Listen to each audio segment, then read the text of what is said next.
Hi everyone, मेरा नाम देवनारायण मन्ना। DNM technology support में आप सबको स्वागत है। तो फ्रेंड्स, आज मैं आप लोगों के साथ में एक छोटा सा सब्जेक्ट डिस्कस करने जा रहा हूं। तो यहीं पे मैंने एक सेक्शन ड्रॉ करके रखा, वो भी पावर सप्लाई का ऊपर। जो एसएमपीएस पावर सप्लाई होता है और जो पावर सप्लाई हम लोग का एलसीडी में यूज होता है, उसमें मैं एसएमपीएस नहीं आज समझाऊँगा, लेकिन इसी के रिलेटेड एक सेक्शन रहता है जिसका नाम है पावर ऑन सेक्शन। मतलब आप सबको पता ही होगा, क्योंकि ये जो एलसीडी का जो टेक्नोलॉजी है, इसमें पावर सप्लाई 2-3 स्टेप से चालू होता है। पहले एक स्टैंड बाई सप्लाई आउटपुट होता है, वो मदरबोर्ड पे जाता है, और स्टैंड बाई छोड़ने के बाद पावर सप्लाई के अंदर और भी 2 सेक्शन रहते हैं, वो चालू होता है। एक साथ में पूरा पावर सप्लाई ऑन नहीं होता है। तो पहले जो स्टैंड बाई सप्लाई मदरबोर्ड पे जा रहा है, जब हम लोग रिमोट से स्टैंड बाई दबाते हैं, उसके बाद हम लोग का जो सेकेंड और पीएफसी पावर सप्लाई जो चालू होता है, तो उसका जो स्विच का जो प्रोसेस है, मतलब मदरबोर्ड से जो कमांड आ रहा है, ये पावर सप्लाई तक कैसे पहुंच रहा है, इसका तरीका मैं आज आप लोगों के साथ में डिस्कस करूंगा। तो इसीलिए मैंने ये सब्जेक्ट भी लिखा है, SMPS power supply power on circuit. तो यहीं पे मैंने लिख के रखा stand by first PWM IC. तो ये जो ट्रांसफार्मर है, एसएमपीएस ट्रांसफार्मर दिख रहा है, ये स्टैंड बाई सप्लाई का ट्रांसफार्मर है, जहाँ से हम लोगों का 3.5 या तो 5 वोल्ट या तो 12 वोल्ट आउटपुट होता है। तो अभी ये जो स्टैंड बाई सप्लाई निकल गया, अभी हम लोग का स्टैंड बाई छोड़ने के बाद बाकी हम लोग का जो सेकेंड पावर सप्लाई होता है, 12-24 का जो पावर सेक्शन होता है, साथ में कुछ कुछ सेट में पीएफसी भी यूज होता है। तो ये सब सेक्शन कैसे चालू होता है और इसका कमांड मदरबोर्ड से कैसे पहुंचता है, ये ही देखना है। तो चलिए फ्रेंड्स, मैं अभी सब्जेक्ट पे जा रहा हूँ। तो जिन्होंने थोड़ा बहुत काम कर रहे हैं, या तो जिन लोगों को पता है, कोई इशू नहीं है, तब भी आप लोग देख सकते हैं। तो होता क्या है इसमें, ये जो एक फर्स्ट एफबी मैंने लिख के रखा है, ये एक ऑप्टोकपलर है, जो ये जो पहला जो स्टैंड बाई सेक्शन का जो पीडब्ल्यूएम आईसी है, उसको फीडबैक के लिए है, जिसको मैंने ड्रॉ करके नहीं रखा, कंप्लीट नहीं किया, क्योंकि मेरा सब्जेक्ट है स्विच का, तो इसलिए इसको मैंने ब्लैंक ही छोड़ा। तो सेकेंड पार्ट में जो स्विच हो रहा है, वो कैसे हो रहा है, ये स्विच के लिए एक सप्लाई को कट आउट किया जाता है, स्विच के माध्यम से दिया जाता है। वो कौन सा सप्लाई है, ये भी शायद आप लोगों को पता होगा। ये फर्स्ट जो चॉपर ट्रांसफार्मर है, जो स्टैंड बाई सप्लाई जेनरेट करते हैं, उसका प्राइमरी साइड में, हॉट साइड में एक ऑक्सिलरी वाइंडिंग होता है, जो जब ऑसिलेशन स्टार्ट होता है तब यहीं से वोल्टेज जनरेट शुरू होता है। ये प्राइमरी सेक्शन का ऑक्सिलरी वाइंडिंग है, एक्चुअल में ये सेकेंडरी वाइंडिंग है। तो इस वाइंडिंग से अब सबको ही पता होगा, एक रेजिस्टर और एक डायोड और एक कैपेसिटर लगा के पीडब्ल्यूएम आईसी को सप्लाई दिया जाता है, जिसको हम लोग नॉर्मली रन सप्लाई बोलते हैं। उसी सप्लाई को भी सेकेंड पावर सप्लाई और पीएफसी को दिया जाता है, लेकिन बीच में स्विच लगाया जाता है।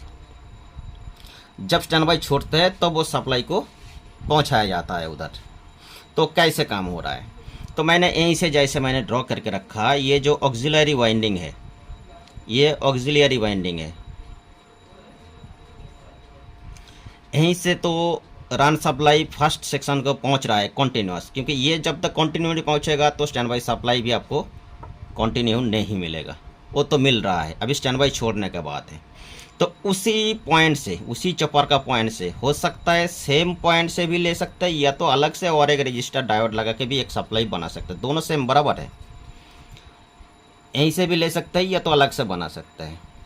तो इसको स्विच करने के लिए, मतलब किसी को तो बीच में ऑन ऑफ करवाना है, स्टैंड बाई छोड़ने के बाद कौन चालू करेगा, तो इसके लिए यहीं पे इलेक्ट्रॉनिक स्विच यूज किया हुआ है। और जिसको कंप्लीट करने के लिए और एक ऑप्टोकपलर यूज किया हुआ है, एक एनपीएन ट्रांजिस्टर यूज हुआ है, इधर भी और एक एनपीएन ट्रांजिस्टर यूज हुआ है। आज आप लोगों को मैं ये सब्जेक्ट दिखाऊंगा, ये ट्रांजिस्टर ऑप्टोकपलर कैसे स्विच का काम कर रहा है।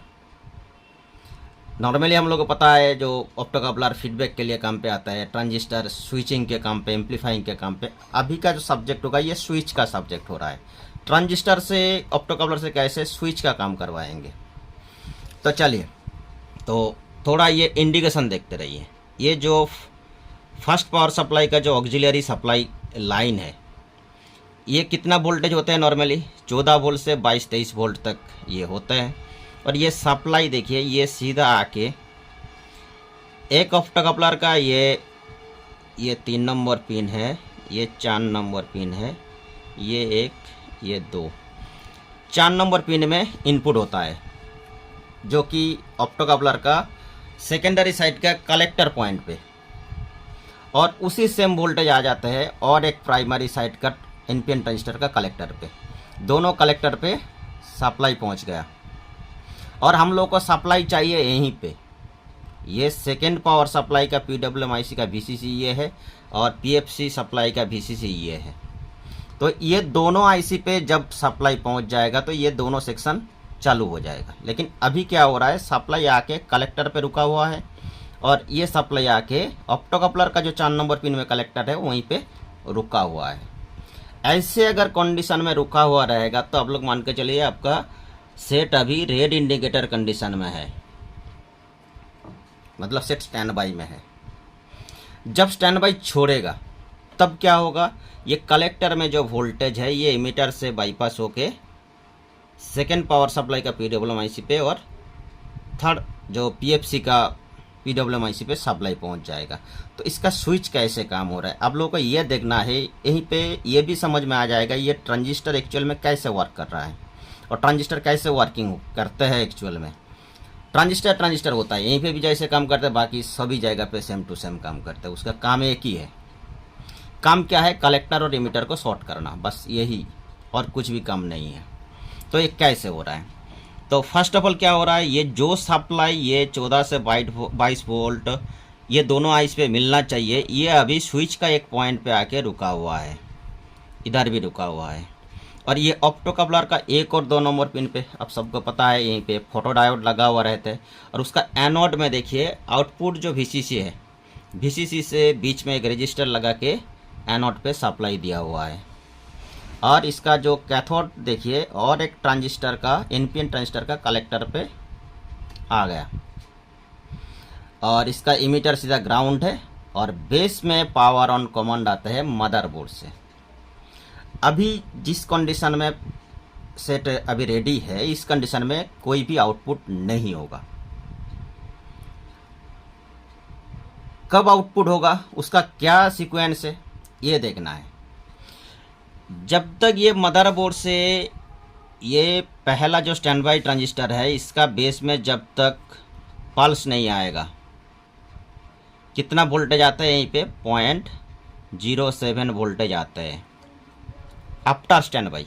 ये सप्लाई आने के बाद क्या होता है, नॉर्मली आप देखिए ये जो सप्लाई यहीं पे पॉजिटिव सप्लाई आ रहा है, जो LED है LED का पॉजिटिव पे आ गया एनोड पे और ये सीधा बाईपास होके कलेक्टर पे आ गया है। लेकिन ये LED को अभी नेगेटिव नहीं मिल रहा है, मतलब ये पॉजिटिव सीधा फॉरवर्ड बायस में पास होके कलेक्टर पे आ रहा है। तो इस कंडीशन में जब तक ये 0.7 नहीं आ रहा है तब तक आपको यहीं पे कितना वोल्टेज मिलेगा, आपका ये स्टैंड बाई सप्लाई जितना वोल्टेज का है उतना ही वोल्टेज यहीं पे मिलेगा, क्योंकि ये फॉरवर्ड बायस में है। तो हम लोग को ये इंडिकेटर को जलाना है। जलाने के लिए एनोड से कैथोड को थोड़ा डाउन करना पड़ेगा। दोनों का वोल्टेज डिफरेंस जब तक नहीं बनेगा तब तक ये इंडिकेटर कैसे जलेगा, ये LED कैसे जलेगा। तो अभी तो दोनों साइड में बराबर वोल्टेज आपको मिलेगा। तो ये कैथोड साइड में अभी एनोड से ड्रॉप करवाना है। ड्रॉप करने से क्या होगा, ये जब ड्रॉप हो जाएगा इधर कैथोड पे तो ये LED ग्लो करेगा। ये LED जब ग्लो करेगा तो LED का जो रोशनी है ये सेकेंड इसका पावर सप्लाई का प्राइमरी साइड मतलब ऑप्टोकपलर का सेकेंडरी साइड, इस साइड का बेस में जब ये लाइट आएगा तब क्या होगा, इसका कलेक्टर में जो सप्लाई अभी प्रेजेंट है 14 से 22 वोल्ट ये इमीटर से पास होने लगेगा। यहीं तक का मैं पहले कंफर्म कर दूं तो ये कैसे हो रहा है। तो फिलहाल अभी क्या हो रहा है, स्टैंड बाई कंडीशन में दोनों एनोड और कैथोड में सेम टू सेम वोल्टेज है। जब इसका बेस में 0.7 वोल्टेज आएगा तब क्या होगा, इसका कलेक्टर 0 हो जाएगा, क्योंकि ये इमीटर सीधा ग्राउंड किया हुआ है। कलेक्टर इमीटर जब शॉर्ट हो जाएगा तो ये 0 हो जाएगा। 0 हो जाएगा तो इस पॉइंट में भी वोल्टेज आपको 0 वोल्टेज मिलेगा। तब क्या होगा, ये इंडिकेटर, ये जो एलईडी है, फोटो एलईडी है, इसका एनोड पे सप्लाई मिला और कैथोड पे अभी 0 वोल्टेज मिल गया, तो ये जलेगा। अभी ये जब जल जाएगा तो इसका रोशनी इसका बेस पे आएगा। बेस पे आने पे क्या हो रहा है, इसका कलेक्टर में भी जो सप्लाई है, ये एनपीएन ट्रांजिस्टर है, इसका इमीटर से सेम टू सेम वोल्टेज इसका बेस पे आ जाएगा, क्योंकि ये मेन स्विच है। इसका कलेक्टर में अभी भी 14 से 22 वोल्ट रुका हुआ है। तो ये कब एक्टिवेट होगा, जब इसका बेस में सप्लाई आएगा। तो इसका बेस में कब सप्लाई आएगा, जब इसका कलेक्टर और इमीटर शॉर्ट होगा। इसका कलेक्टर इमीटर कब शॉर्ट होगा, जब ये इंडिकेटर जलेगा। ये एलईडी कब जलेगा, जब इसका कैथोड साइड में 0 वोल्टेज होगा या तो एनोड से थोड़ा लो वोल्टेज होगा, तब जाके ये जलेगा। और ये कब जलेगा, जब इसका बेस में 0.7 आएगा, कलेक्टर इमीटर शॉर्ट हो जाएगा। ये सीक्वेंस है। तो अभी इसमें क्या हो रहा है, कलेक्टर में अभी 14 से 22 वोल्ट है और इधर इमीटर से भी 14 से 22 वोल्ट आउटपुट हो रहा है। और ये एक वाया रजिस्टर थ्रू इसका बेस में आया और बेस में एक जीनर डायोड लगा हुआ है। और कुछ भी जीनर डायोड लगा सकते हैं, नॉर्मली 17, 18, 20 वोल्ट का ही जीनर, 15 वोल्ट का भी लगा सकते हैं, कंपनी का वाइज वो डिफरेंस चेंजेस होता है। तो मैंने यहीं पे एक 18 वोल्ट का जीनर बायसिंग करके लगाया। तो यहीं पे जो हम लोग का वोल्टेज है, ये अनरेगुलेटेड वोल्टेज है, कुछ भी वोल्टेज हो सकता है, 14, 15, 16, 17, 18, 19, 20, 22 कुछ भी हो सकता है। तो ये वोल्टेज जब इसका बेस में आ जाएगा और यहीं पे जब एक जीनर डायोड लगा हुआ है, तो इसका बेस वोल्टेज हो जाएगा फिक्स। मैंने 18 वोल्ट का जीनर लगाया, मतलब इसका बेस में हम लोग को मिलेगा 18 वोल्ट। कलेक्टर में सप्लाई है, बेस में जब सप्लाई मिल जाएगा तो इमीटर से वोल्टेज आउटपुट होने लगेगा। अभी इसमें कितना वोल्टेज आउटपुट होगा, यहीं पे मैंने लिखा 17.3 वोल्ट। क्यों, क्योंकि बेस में जितना वोल्टेज आएगा इनपुट ट्रांजिस्टर का, उससे 0.7 वोल्टेज कम आउटपुट होगा इमीटर से। ये थ्योरी है, सभी जगह पे ये एप्लीकेबल है। तो ऐसे ही, इसीलिए बेस में जब 18 वोल्ट आ रहा है तो इमीटर से 17.3 वोल्ट सेकेंड पावर सप्लाई का वीसीसी पहुंच रहा है और पीएफसी का भी वीसीसी सेम लाइन से पहुंच रहा है। हो सकता है कभी कभी पीएफसी का भी वीसीसी और भी एक ट्रांजिस्टर लगा के कट आउट कर सकते हैं, कंपनी अलग अलग टाइप से बना सकता है, कोई इशू नहीं। नॉर्मली जो स्विच का जो प्रोसेस है ये ऐसे ही है। तो आप लोग इस वीडियो को अगर स्टेप बाय स्टेप स्लोली देखेंगे तब लोगों को पता चल जाएगा इसका सीक्वेंस क्या है। सीक्वेंस स्टार्ट हो रहा है यहीं से। जब तक ये 0.7 वोल्टेज नहीं आएगा तब तक सिर्फ ये इन पिन ट्रांजिस्टर का कलेक्टर में वोल्टेज रहेगा और ये ऑप्टोकपलर का 4 नंबर पिन पे सप्लाई रहेगा। बाकी इसका इमीटर में भी आउटपुट नहीं होगा, इसका इमीटर में भी आउटपुट नहीं होगा। तो वीडियो ज़्यादा लंबा हो रहा है तो चले, कोई इशू नहीं है। अब लोग जो मैंने बताया है उसको ध्यान से देखिएगा, तब लोगों को पता चल जाएगा कहाँ से कैसे क्या स्विच हो रहा है। सभी जगह पे, तीनों जगह पे 3 ट्रांजिस्टर है, सबका एक ही काम हो रहा है। कलेक्टर इमीटर शॉर्ट होगा, इसका भी कलेक्टर इमीटर शॉर्ट होगा और इसका कलेक्टर से इमीटर वोल्टेज आउटपुट होगा, क्योंकि इसका बेस में रेगुलेटिंग जीनर डायोड लगा हुआ है। ठीक है, तो चले फ्रेंड्स, शायद अब लोगों को ये सब्जेक्ट समझ में आ गया है। तो अगर और कोई इसके संबंधित अगर जानकारी चाहिए तो मुझे मैसेज कर सकते हैं।